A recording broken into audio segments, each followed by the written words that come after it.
देखिए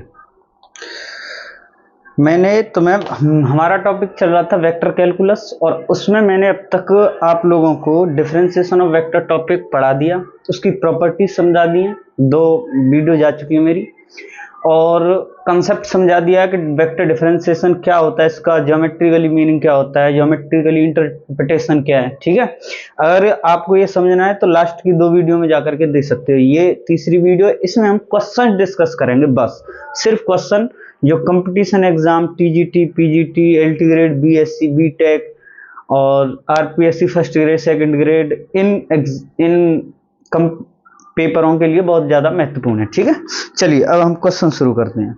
ध्यान से सुनते रहना, क्वेश्चन लेंगे अलग अलग टाइप के लेंगे, इजी भी होंगे, कुछ टफ भी होंगे, और ये भी ध्यान रखना होगा हमें कि वीडियो ज्यादा बड़ी ना हो, तो ध्यान से सुनिए।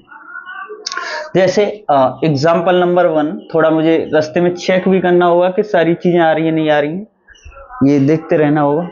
हाँ, एग्जाम्पल नंबर 1, तो क्वेश्चन है if r vector 3i cap minus 6t square j cap plus 4t k cap, तो हमें इसमें फाइंड करना है dr vector over dt and d square r vector over dt square. ये चीज हमें इसमें फाइंड करनी है। तो हम कैसे फाइंड करेंगे, सुनिए। हमें इस वेक्टर का डिफरेंशिएशन करना है, तो हमें डिफरेंशिएशन के बेसिक फॉर्मूलाज आने चाहिए। तो देखिए D R over d T, सबसे पहले पहली बार डिफरेंशिएशन करेंगे तो ध्यान देना, D over d T 3i cap का यहाँ पे minus D over d T 6t square का और plus D over d T 4t k cap का। ठीक है ना, तो अब हमें डिफरेंशिएशन सिर्फ t क्या करना है, जो भी t है उसे पकड़ना और उसके बेसिक फॉर्मूले लगाने जो हम 11th-12th क्लास में पढ़ते हैं। देखिए यहाँ पर कोई t नहीं है तो एक कांस्टेंट है। क्या है? कांस्टेंट। और कांस्टेंट का डिफरेंशिएशन क्या होता है? 0।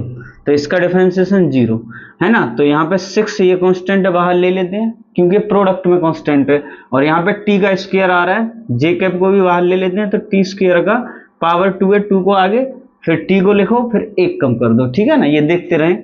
और यहाँ पर कांस्टेंट कौन है? 4k कैप, और यहाँ पे डिफरेंशिएशन करना है t का, इसकी पावर 1 है, 1 ले लेते हैं, 1 में से 1 माइनस कीजिए, मतलब पावर में से 1 माइनस कर दें, 0 आ गया। तो यहाँ पे हमारा इम्प्लाइज दैट आंसर आएगा 6 दूनी 12 माइनस 12 t j कैप। ठीक है, और t की पावर 0 1 हो गया, प्लस 4 k कैप। तो ये आ गया हमारा निकल करके क्या, equal to d r vector over d t. तो एक बार डिफरेंशिएशन हो गया, अब हमें इसका दोबारा करना है। तो दोबारा देखिए कैसे करेंगे, d square over d t square r vector के साथ, तो फिर से टी के रेस्पेक्ट में, तो 12 D over d T minus के 12 टी जे कैप, और डी ओवर डी टी ये आ गया 4 k कैप। तो ये कांस्टेंट है, इसका डिफरेंशिएशन क्या होगा? 0। तो बराबर में माइनस 12 को आगे ले लो, ये j कैप, इसकी पावर 1 ले लो, तो 1 t माइनस टी आएगा 0, इसका डिफरेंशिएशन 0, तो माइनस के 12 j कैप। ये फाइनल हमारा आंसर आ गया। ठीक है ना, और ये देखते रहिए, एकदम इजी क्वेश्चन लिया था। थोड़ा सा आगे की तरफ बढ़ते हैं क्वेश्चनों की तरफ। हाँ, इन क्वेश्चनों की रेस में ये देखते रहिए। चलिए क्वेश्चन नंबर 2, तो आर वेक्टर इक्वल टू आ रहा है a cos t i Kaif plus a sin t j Kaif, है ना, प्लस t k कैफ, और इसमें हमें निकालना है, क्या निकालना है? dr ओवर dt, एक बार डिफरेंशिएशन, फिर इसी का दोबारा डिफरेंशिएशन, फिर इसी का magnitude d square r vector over d t square. ठीक है ना। चलिए हमें अब ये क्वेश्चन करना है नेक्स्ट, तो हम चलते हैं आगे की साइड। तो सबसे पहले एक बार डिफरेंशिएशन कर देते हैं, तो ध्यान से देखते रहना है।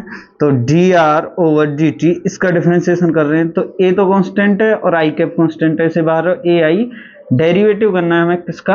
cos t का। ठीक है, डेरिवेटिव cos t का, अब यहाँ पर ए और जे कैप को बाहर रखो, यहाँ पर डेरिवेटिव है किसका, साइन टी का, ठीक है ना। और यहाँ पे के को बाहर रखो और यहाँ पे डेरिवेटिव है किसका, टी का। तो यहाँ के बाद ध्यान से देखते रहिए, ध्यान से अच्छे से। कॉस का डिफरेंशिएशन होता है माइनस साइन टी, ठीक है ना, कॉस का होता है माइनस साइन टी।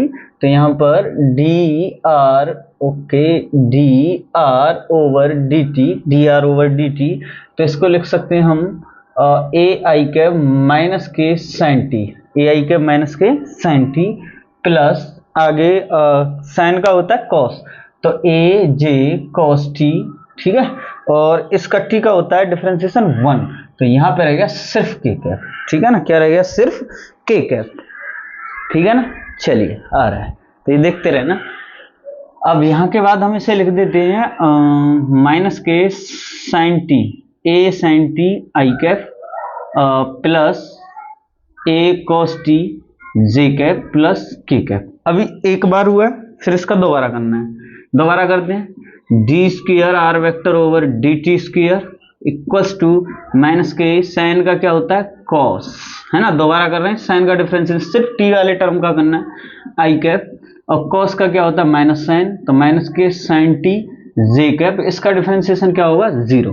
तो इसका आ गया d square r vector over d t square minus k a cos t minus k a sine t j cap, और ये यहाँ पे आई कैप। अभी इसी चीज का हमें पूछा गया मैग्नीट्यूड, तो मैग्नीट्यूड हम किसी वेक्टर का कैसे लेते हैं, तो उस पर भी हमें ध्यान होगा। अंडर रूट में जो आई के सामने उसका स्क्वायर, कौन आई के सामने, माइनस ए कॉस टी का होल स्क्वायर, प्लस जो जे के सामने कौन है, ए साइन टी का होल स्क्वायर, है ना। तो इक्वल्स टू में आ गया ए स्क्वायर कॉस स्क्वायर टी, ए स्क्वायर साइन स्क्वायर टी, इसमें से ए स्क्वायर बाहर ले लीजिए, तो यहाँ पर आ गया अंडर रूट में क्या बचा, cos square T plus sine square T, और इसको अगर हम सॉल्व करें तो ए, इसकी वैल्यू 1 आ गई, तो आंसर आ गया ए, ठीक है ना। तो ये हमारा फाइनल आंसर हो गया। तो ये हमने इसमें 2 प्रॉब्लम्स ले ली, आगे की साइड बढ़ते हैं, चलिए देखते रहिए।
यहाँ पे बता